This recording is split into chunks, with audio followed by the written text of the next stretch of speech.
Hello everyone, welcome to our channel current on affairs. तो आज हम 2 फरवरी के करंट अफेयर डिस्कस करेंगे और उससे पहले कल के करंट अफेयर का क्विक रिवीजन लेंगे। तो कल का पहला क्वेश्चन था, हाल ही में अजाली ओसोमानी को किस कंट्री के राष्ट्रपति के रूप में फिर से चुना गया है? तो ये अजाली ओसोमानी चौथी बार राष्ट्रपति बने हैं कोमोरोस के। कोमोरोस कंट्री बना है 3 आइलैंड से मिलकर और इसकी कैपिटल है मोरोनी। और ये अजाली ओसोमानी अभी अफ्रीकन यूनियन के चेयरमैन भी हैं और अफ्रीकन यूनियन बना था 2002 में। इसका हेडक्वार्टर है इथोपिया की कैपिटल एडिस अबाबा में। तो कोमोरोस के लगातार चौथी बार राष्ट्रपति बने हैं अजाली ओसोमानी।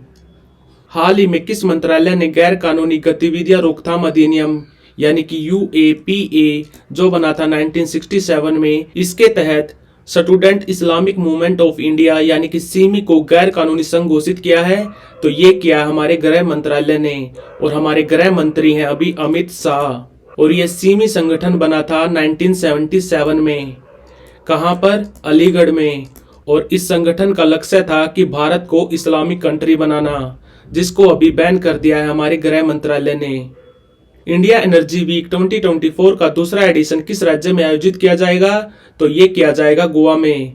इसका पहला संस्करण हुआ था बेंगलोर में और ये चलेगा 6 से लेकर 9 फरवरी तक। और इसका आयोजन किसके द्वारा किया जाता है? तो इसको करवाता है एक संगठन जिसका नाम है FIPI यानी कि federation of Indian petroleum industry. समुद्री शैवाल की खेती को बढ़ावा देने के लिए पहला राष्ट्रीय सम्मेलन किस राज्य में आयोजित किया गया था? तो ये किया गया था गुजरात के कोटेश्वर में। गुजरात के कोटेश्वर में समुद्री शैवाल की खेती को बढ़ावा देने के लिए पहला नेशनल कॉन्फ्रेंस हुआ था। और समुद्री शैवाल को बोलते हैं हम सीवीड। और भारत का पहला सीवीड पार्क बनेगा कहां पर? तमिलनाडु में। हाल ही में किस कंट्री ने सिमोर्ग रॉकेट के माध्यम से 3 उपग्रह छोड़े हैं? केहान 2, हाइथेफ 1 और महदा। तो ये छोड़े हैं ईरान ने और ईरान की स्पेस एजेंसी का नाम है ईरानियन स्पेस एजेंसी।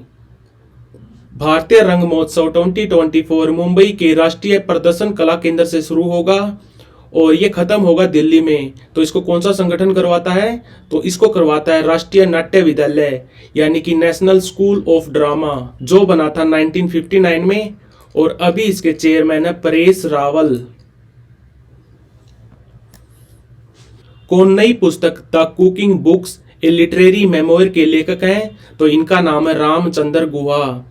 और रामचंद्र गुहा की आपको 2 पुस्तकों का नाम नहीं भूलना है। एक तो है गांधी बिफोर इंडिया और दूसरी है इंडिया आफ्टर गांधी। किन भारतीय मूल के वैज्ञानिकों को यूनाइटेड किंगडम ने बला वातनिक अवार्ड फॉर यंग साइंटिस्ट 2024 से सम्मानित किया है? तो ये अवार्ड दिया है यूनाइटेड किंगडम ने। कहां पर? लंदन में। तो ये 3 भारतीयों को मिला है, मेहुल मलिक, डॉक्टर तन्मय भरत और प्रोफेसर राहुल आर नायर। ये अवार्ड दिया गया था टोटल 9 वैज्ञानिकों को, जिसमें से 3 है भारतीय मूल के। और ये पुरस्कार 42 साल से कम उम्र के वैज्ञानिकों को मिलता है। हाल ही में भारतीय वायुसेना ने किस राज्य में वायु शक्ति 2024 अभ्यास आयोजन की घोषणा की है? तो वायु शक्ति 2024 होगा पोखरण में। पोखरण है जैसलमेर जिले में और जैसलमेर है राजस्थान में। राष्ट्रपति द्रौपदी मुर्मू ने राज्यसभा संसद के लिए किसको नामित किया है? तो ये हैं सतनाम सिंह संधू।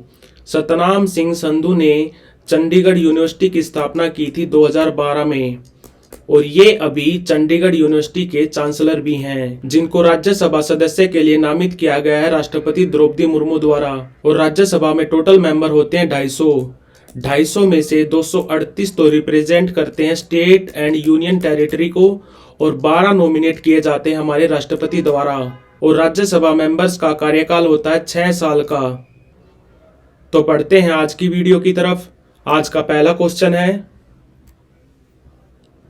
हाल ही में किस राज्य ने लाभ योजना को शुरू करने की घोषणा की है? लाभ यानी कि लघु बना जातीय दरबाया कार्य। तो इस योजना की शुरुआत की है उड़ीसा ने।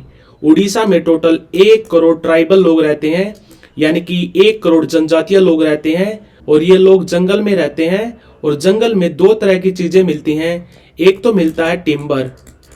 टिम्बर यानी कि लकड़ी, और दूसरा होता है जिसको बोलते हैं minor forest produce.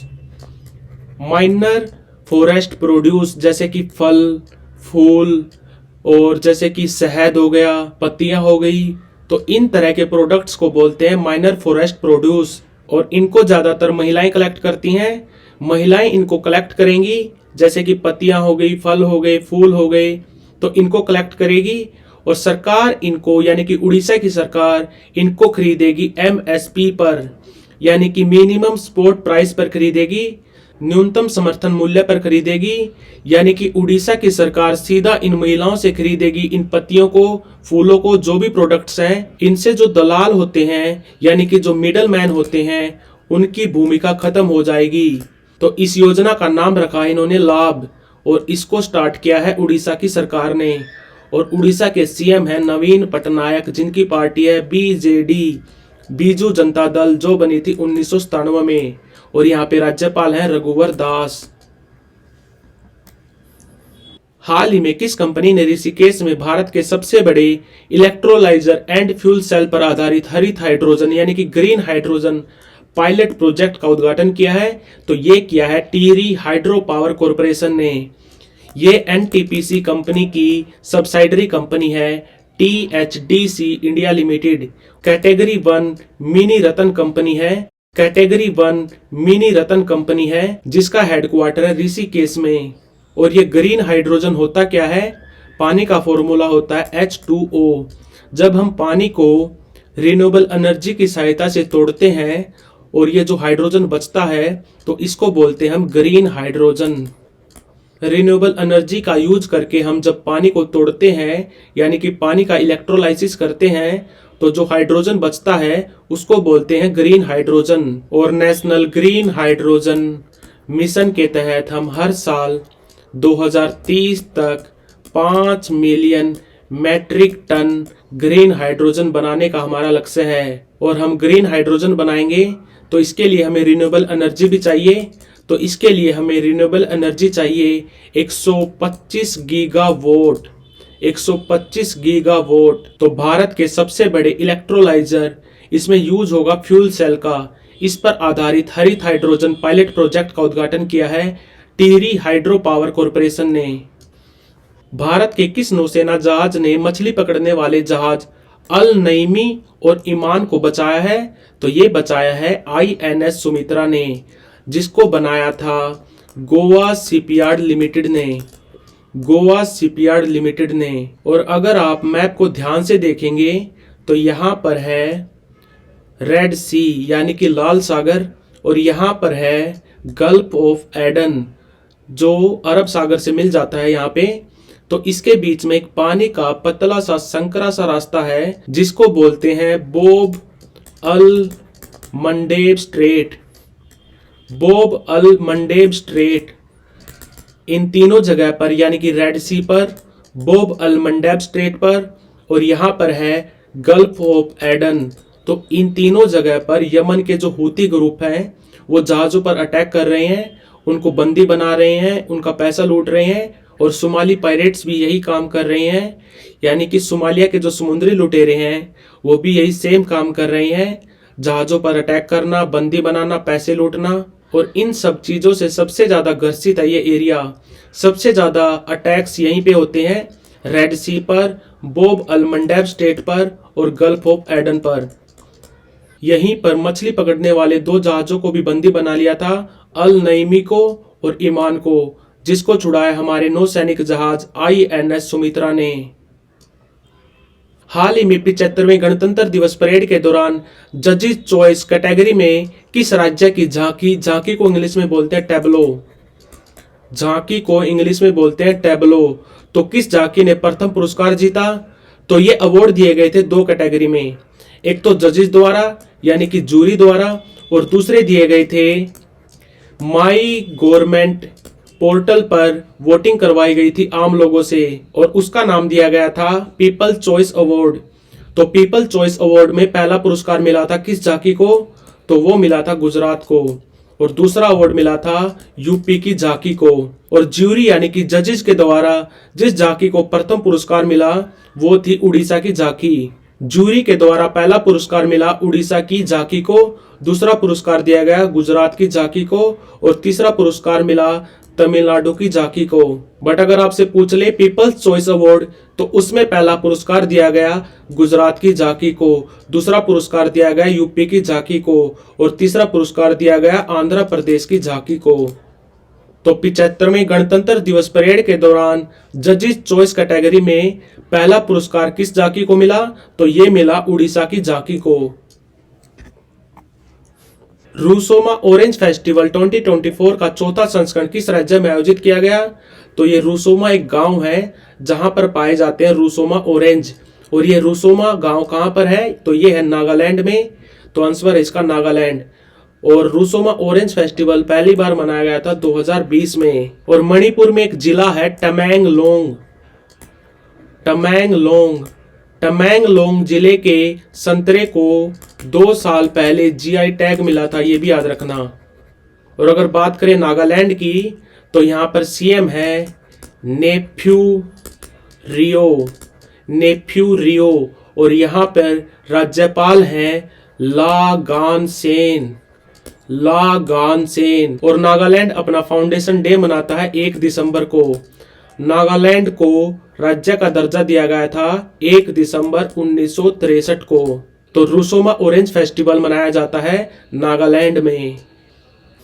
Snow leopard population assessment in India यानी कि SPAI रिपोर्ट के अनुसार भारत के किस राज्य या केंद्र शासित प्रदेश में हिम तेंदुओं की संख्या सबसे ज्यादा है, तो इस रिपोर्ट के हिसाब से सबसे ज्यादा हिम तेंदुओं की संख्या है लद्दाख में। भारत में टोटल हिम तेंदुए हैं 718 और सबसे ज्यादा हिम तेंदुए हैं लद्दाख में। और हिम तेंदुआ लद्दाख और हिमाचल प्रदेश का स्टेट एनिमल भी है, ये भी याद रखना। हिम तेंदुआ भारत में 6 जगह पाया जाता है। कहां पर? लद्दाख में, जम्मू कश्मीर में, अरुणाचल प्रदेश में, हिमाचल प्रदेश में, सिक्किम में और उत्तराखंड में। इन 6 जगह पर पाया जाता है हिम तेंदुआ। और हिम तेंदुआ किर्गिस्तान का नेशनल सिंबल भी बन चुका है। किर्गिस्तान का नेशनल सिंबल घोषित किया था हिम तेंदुआ यानी कि स्नो लेपर्ड। और भारत और किर्गिस्तान के बीच में खंजर अभ्यास भी हुआ था अभी। कहां पर? हिमाचल प्रदेश के बकलोह में। हिमाचल प्रदेश के बकलोह में हुआ था खंजर अभ्यास। तो हिम तेंदुओं की सबसे ज्यादा संख्या है लद्दाख में। खेलो इंडिया विंटर गेम्स 2024 का शुभांकर यानी कि मैस्कोट का नाम क्या है, तो इसका नाम है सीन ए सी। ये है एक हिम तेंदुआ। और ये खेलो इंडिया विंटर गेम्स होंगे 2 जगह पर। कहां पर? ये पहले चलेंगे लद्दाख में, 2 से लेकर 6 फरवरी तक होंगे लद्दाख में। और ये 21 से लेकर 25 फरवरी तक होंगे जम्मू कश्मीर के गुलमर्ग में। कश्मीर के गुलमर्ग में होंगे 21 से लेकर 25 फरवरी तक, जिसका शुभांकर है हिम तेंदुआ, जिसका नाम रखा है सीन ए सी। किस राज्य सरकार ने सड़क सुरक्षा बल लॉन्च किया, तो सड़क सुरक्षा बल को लॉन्च किया पंजाब की सरकार ने। पंजाब में हर साल 6000 लोग मारे जाते हैं रोड एक्सीडेंट में, यानी कि 17 से लेकर 18 लोग मारे जाते हैं हर रोज। तो इसीलिए पंजाब की सरकार ने सड़क दुर्घटनाओं को रोकने के लिए सड़क सुरक्षा बल को लॉन्च किया। और पंजाब की सरकार ने एक ऐप भी लॉन्च की थी, मैपल्स को लॉन्च किया था पंजाब की सरकार ने। और इसमें इसका साथ दिया था मैप माई इंडिया कंपनी ने। मैपल्स को बनाया था पंजाब की सरकार ने और प्राइवेट कंपनी जिसका नाम है मैप माई इंडिया। और इस ऐप का यूज क्या है? अगर आप गाड़ी चलाते हुए इस ऐप का यूज करेंगे तो ये ऐप आपको पहले ही बता देगा कि थोड़ी देर में गड्ढे आने वाले हैं, थोड़ी देर में ब्लैक स्पॉट आने वाला है, थोड़ी देर में ब्लाइंड स्पॉट आने वाला है। तो इससे आप और ज्यादा सतर्क होकर गाड़ी चला पाएंगे और आपके एक्सीडेंट होने की संभावनाएं भी कम हो जाएंगी और दुर्घटनाएं ना हो, इसलिए पंजाब सरकार ने लॉन्च किया है सड़क सुरक्षा बल को। कौन सेना में पहली महिला सूबेदार बनी, तो इनका नाम है प्रीति रजक। प्रीति रजक बनी सेना में पहली महिला सूबेदार। और अगर बात करें इंडियन आर्मी की, तो इंडियन आर्मी डे मनाते हैं हम 15 जनवरी को। 15 जनवरी को मनाया जाता है आर्मी डे। और इस साल इसका ऑफिशियल सेलिब्रेशन हुआ लखनऊ में। Very very important. और इंडियन आर्मी कब बनी थी? तो वो बनी थी 1 अप्रैल 1895 में। तब उसका नाम था British Indian army. British Indian army बनी थी 1 अप्रैल 1895 को। और अगर आपसे पूछे इंडियन आर्मी, तो इंडियन आर्मी ये नाम रखा गया था 26 जनवरी 1950 को। 26 जनवरी 1950 को। और हमारे चीफ ऑफ आर्मी स्टाफ कौन है? तो हमारे चीफ ऑफ आर्मी स्टाफ है मनोज पांडे। और vice chief of army staff है general M V. Suchindra Kumar. General M V. Suchindra Kumar है हमारे vice chief of army staff. और हमारे CDS कौन है? तो वो है Anil Chauhan, chief of defence staff. और हमारे कमांडर इन चीफ कौन है? तो वो होता है राष्ट्रपति, जो है अभी द्रौपदी मुर्मू। तो हमारी आर्मी की पहली महिला सूबेदार बनी है प्रीति रजक। तो like share subscribe. Thank you for watching current on affairs.